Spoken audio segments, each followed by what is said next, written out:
Hey guys, I'm Jackie Brubaker, host of the Love You Even More podcast. I'm an author, performer, producer, and Emmy Award winner.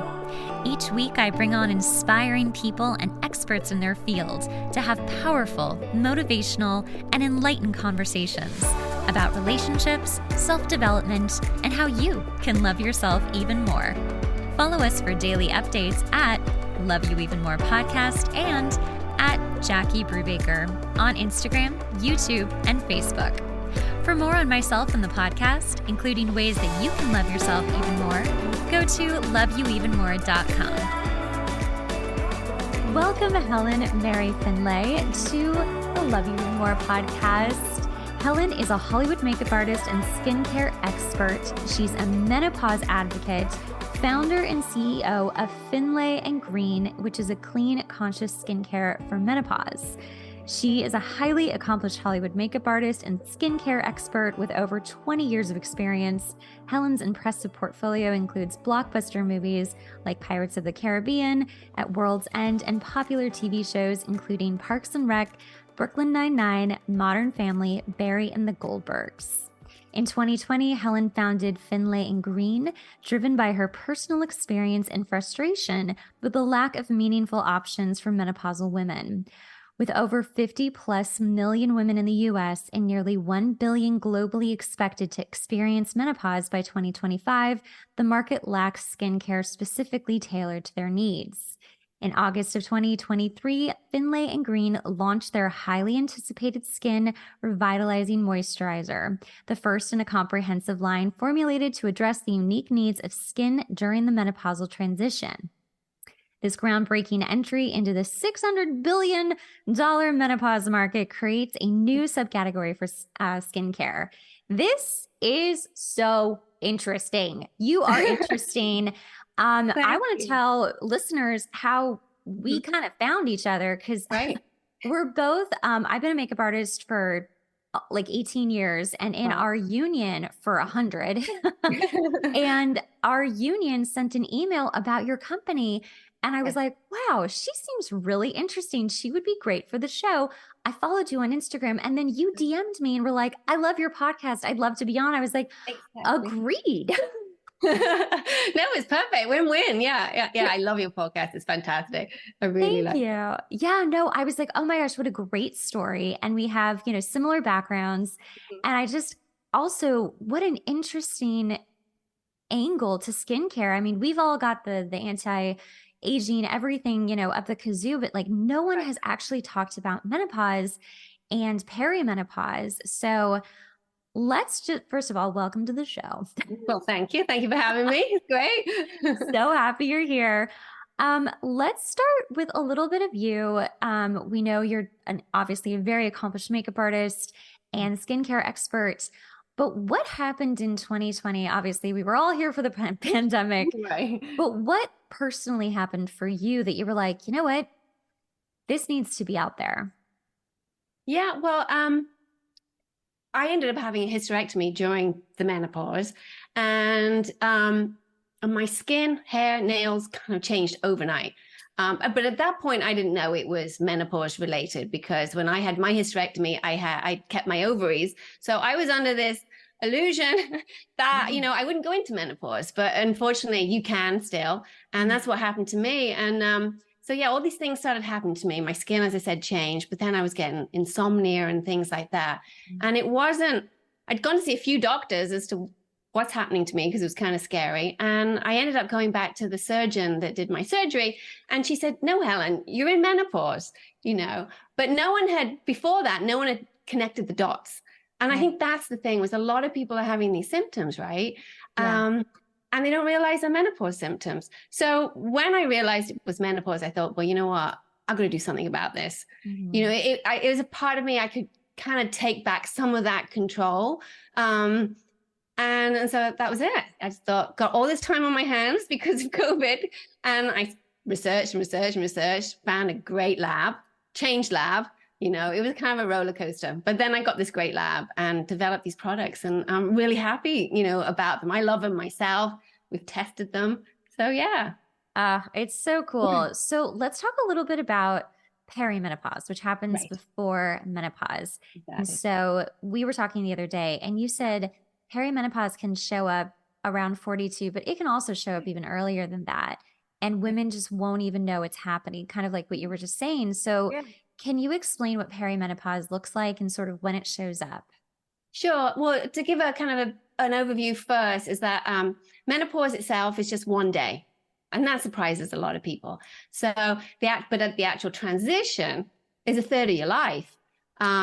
So it's split into four phases. You have pre-menopause, which is around about 35, but the phase you're talking about is peri, and that's on average, as I said, 42. So that surprises a lot of people too. And most of the symptoms kind of occur during perimenopause as well. Okay. So people are thinking, oh, well, this kind of, I guess, say some people are experiencing insomnia. So they don't equate that with menopause because they're thinking, well, that doesn't happen until I'm 52 or something like that. Yeah. But yeah, so there's lots of different changes happening because your estrogen levels start to fluctuate. Mhm. And then you start to see kind of signs. So your hair will change, your skin will change, your body changes. You Mhm. know, your so you can get depression, you can get anxiety, all these symptoms that people don't realize. Urinary infections, you're at a greater Right. risk of getting them. So yeah, And not such that's a great time. not so fun. Well, and No. also, but that's stuff that happens, throughout life. You can be having Right. insomnia, you can be getting UTIs, and you're just like, yep, that's just my life. That happens. Right. But I think it's interesting that pre-menopause starts around 35. Yeah. And, you're still like, I'm getting pregnant, I'm doing Yeah. things, I'm still like, normal. Um, and then you can start experiencing some of these symptoms with specifically skin. What Mhm. starts happening around 35 that people should start looking out for? Well, around 35, you're not really going to see too many signs, to be honest. But around about 42, around 45, 44, 45, that's when you're going to start to see, when you look in the mirror and think, oh, maybe a little extra wrinkle, or maybe I'm getting slightly saggier than I used to be, or Uh-huh. whatever. So you'll start to see those little things, and they are unfortunately hormone related because the drop in estrogen means your collagen levels drop. And collagen is that great thing that keeps the plumpness, elasticity, Right. and things like that. So that's why you start to see changes in your hair, your hair and your skin. Yeah. Okay, so our estrogen is dropping. Mm-hmm. Yeah, I'm turning 42 in a few months, and I'm like, this could be a little tighter over here. Like, what happened? What's going on? Why do I look like this and other people don't? Um, No, you look fabulous. Thank you, as do you. But no, it's like you do start noticing very subtle differences with the collagen, especially. I know I have. Um, what do you say to people who have like collagen in their smoothies or stuff like that? Is that helping? Is that real? I don't know if it's that real, to be honest. I mean, I would love to think it was, but I don't think it does a tremendous amount, not to your face anyway. I It's mean, I something think, else. right. I mean, I know you need, collagen for your joints and for your heart and things like that. So it may help those kind of things, but I don't think you're going to see too much difference to the firmness of your face from putting in a smoothie, Okay, all unfortunately. right. Well, that makes me feel better because I'm such a skeptic. I'm like, I don't know. I mean, you're in my vitamins, but I know. okay. I know. I think that us women, we're sold so much stuff, right? Hmm. The industry puts this fear of growing old. So, which is Ah, stupid in itself. There's nothing wrong with growing old. right. So, yeah, there's a lot of pressure. But No, well, actually, let's talk about that because a lot of women listen to the show, and this is such a stigma, especially in the States, I feel. And where are you from originally? Obviously, England, but I'm not sure yeah. where. Yeah, well, I kind of grew up all over the place, but my dad worked for Shell, so I was kind of like an army brat, I went around. Oh, But so for me, home was Aberdeen, Scotland, although I was never born there. So, but yeah, oh. that's what I call home. Yeah. Okay. Do you think that it's different in Europe with women aging versus America? I think it depends where you are in Europe. I mean, when I go home now, you see a lot of women with the Botox and the filler. So I think it's It's becoming similar spreading. to America. Yeah. Yeah, it's spreading. Well, Yeah. and that's the thing, right? Is that, we're kind of created we've created sort of a fear monger in, Yeah. women with aging. And Right. there's two campaigns. Well, one campaign in particular that I was like so obsessed with, which was the Dove campaign of, showing women of all shapes and sizes and all Yeah. ages. And we're seeing that a lot more now with like, luxury brands showing these beautiful older women that are just stunning. And there's like no work done whatsoever. And listen, I am not advocating against work, guys, at all, but I think it's really beautiful, but it almost makes me wonder, like, how can we like feel more comfortable as women going from like young to like now we're aging and like accepting the sort of in between, which is actually Right. menopause, right? Right. Yeah, exactly. For me, I think it's really important to take the word age out of things, right? It shouldn't be called anti-aging, as if aging's a bad thing, first of Yeah. all. So for me, it was really important when I was doing this line, it was all about feeling good in your skin. So whether you like to do work or not, you're going to feel good about yourself. It's Yeah. all about um, positivity, face forward, that kind of thing. Feel just putting your best face out there and feeling good about yourself. Yeah. So we wanted to empower people during this phase because it's a normal, natural phase. Everyone's going to go through it.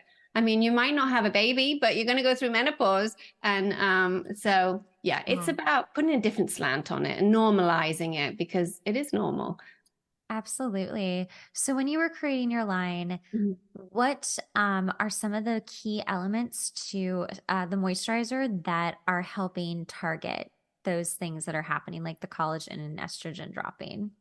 Yeah, for me, it was so during my research, the big thing was to really figure out what is happening to my skin and what are the causes and that. And obviously, I found out it was estrogen dropping.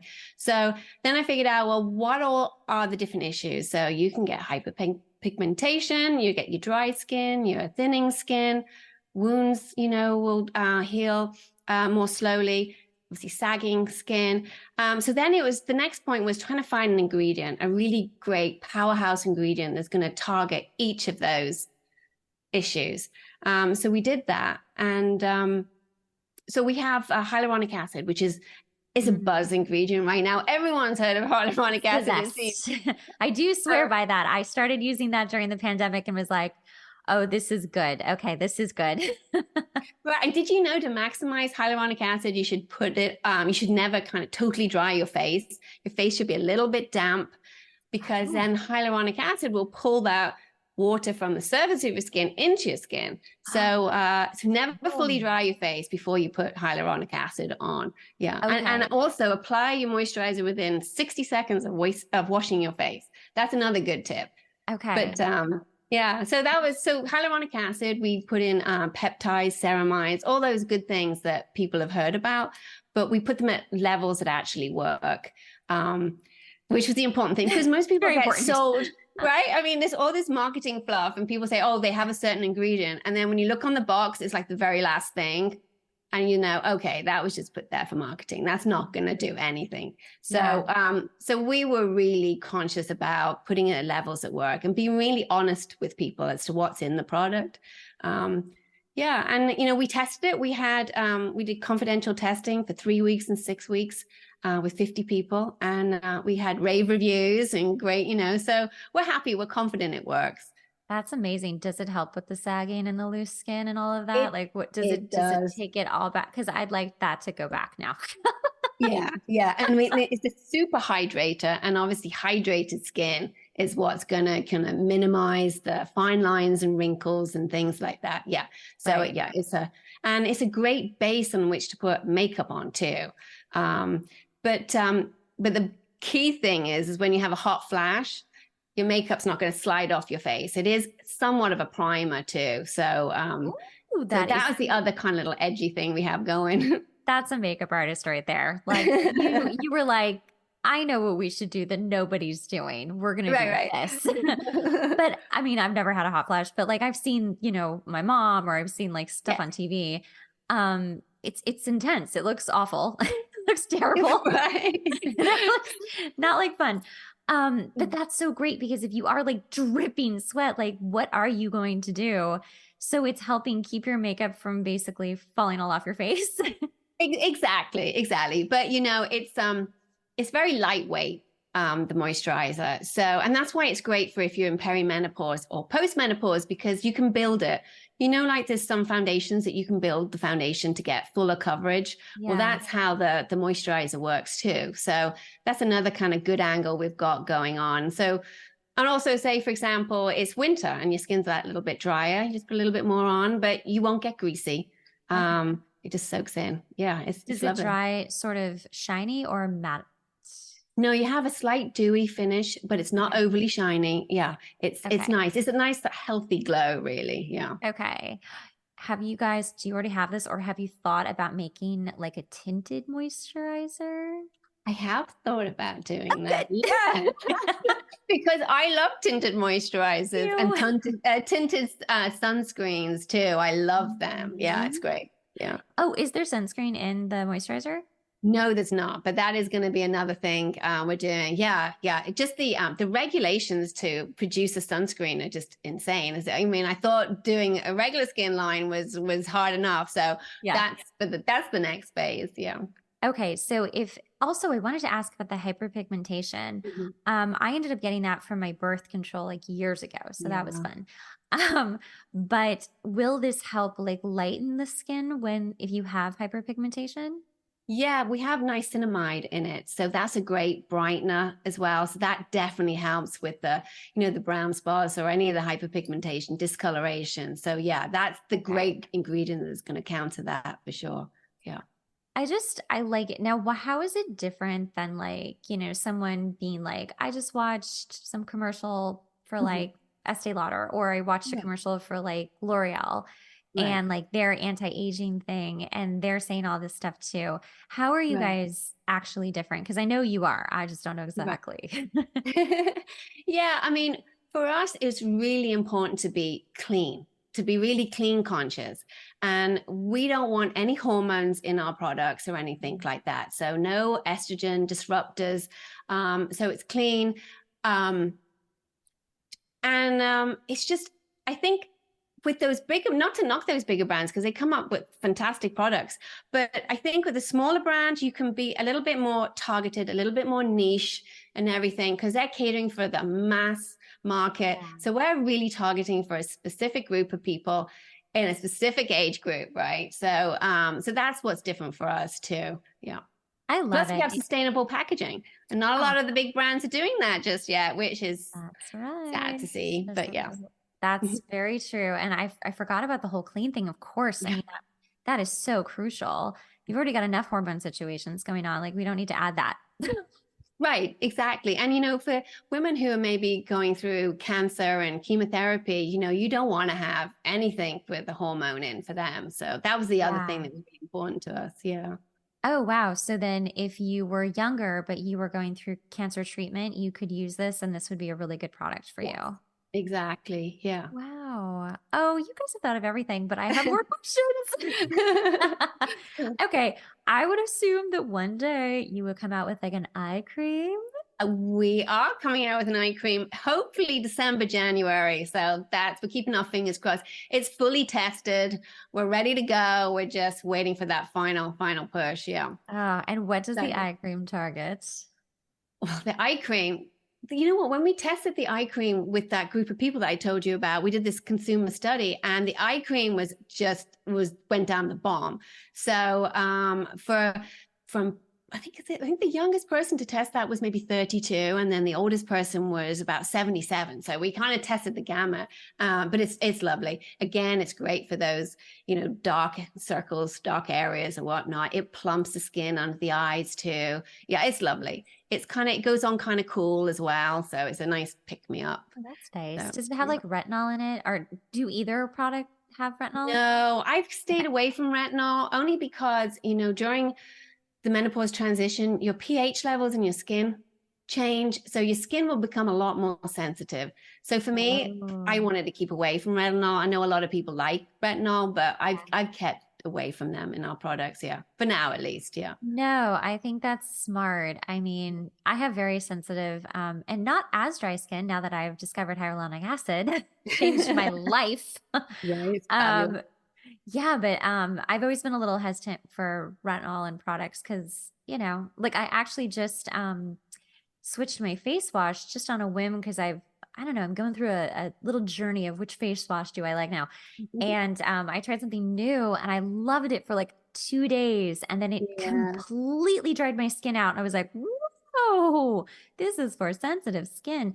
And I mean, I got dry patches in places I haven't been dry in years. And I was like, more hyaluronic acid, more. Now well, then fine. you're gonna have to check. Yeah, you're gonna have to try our cleanser too, because that's gonna come out December, January. So okay, why don't you tell us what's coming out? Obviously, the moisturizer is available now, and all the things in the show notes, all the links, you guys. There's also a promo code for it's a discount. I think how much is it? 15%. Yeah, perfect. Okay, but what's coming out for the holidays? So the holidays, we're hoping, as I said, it's going to be the cleanser and the eye cream. So then you're going to have that full set. And I'm working on right now some, we're calling them drops. They're kind of serums, but the big thing that we want to do is simplify your skincare. So every product we use can be used for multiple purposes. So we're coming up with serums that we can maybe add to some of our products, or you can use them on their own. So yeah, we have drops. They're going to be called, there's a brightening drop, there's a hydrator drop. Yeah, so that's what we're working on. And we're hoping they will come out mid-year next year. Amazing. Yeah, that's basically what I use. I use like the serum, I use the moisturizer, the eye cream, and that's it. That's what I use. It's perfect. It's really all you need to use. Right. You know? Yeah. We get sold this whole bill of goods that we need like 10 products or whatever, but who has time, right? Putting them on. And also, like, I don't feel like my skin can even absorb all of that at that point. And then I try to put makeup on, I'm like, oh, wow. You know, it's just like so thick and gross and dewy. You can never, this is just makeup artist to makeup artist. My biggest gripe is if I ever do a more mature woman's makeup and she's put like the gamut of skincare on her, and I just, it like, there's no way anything won't just be like sliding off. Like there's no helping it. No amount of primer can fix this. No, you've got no grip, nothing to grip onto. Nothing. So, yeah, it just like slides off. No, it's just frustrating. So I love simplicity, and I love simplicity in skincare. And I'm so excited about you and excited about your line. You.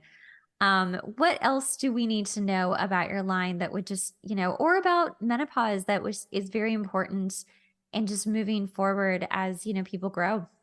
Yeah, I think menopause, I think people just need to educate themselves more, but that's easier said than done because there's so much ambiguity out there on the internet. But it would be great if women 35, you know, or younger than that, obviously, it's great if they knew what to expect. They knew all these different things could potentially happen to them or whatever. So they're prepared, being, you know, forewarned, right?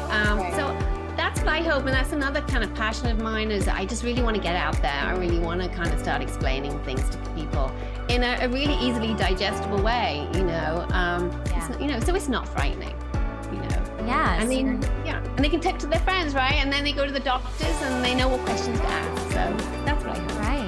I mean, no one wants to get locked away in the tower for the rest of their lives, you know? No, exactly.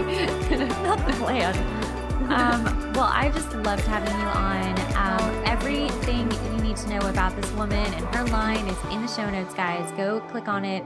Go grab some stuff. I'm definitely going to be getting that. I'm going to be getting everything, basically. All the things.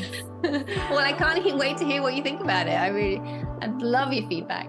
Yeah, absolutely. Well, thank you so much for being on. Oh, well, thank you for having me. It's been great. I really appreciate it. Thank you. Thanks so much for listening to the podcast. Remember, sharing is caring. Make sure to rate the podcast and leave a review. We really rely on this to help get the podcast out there.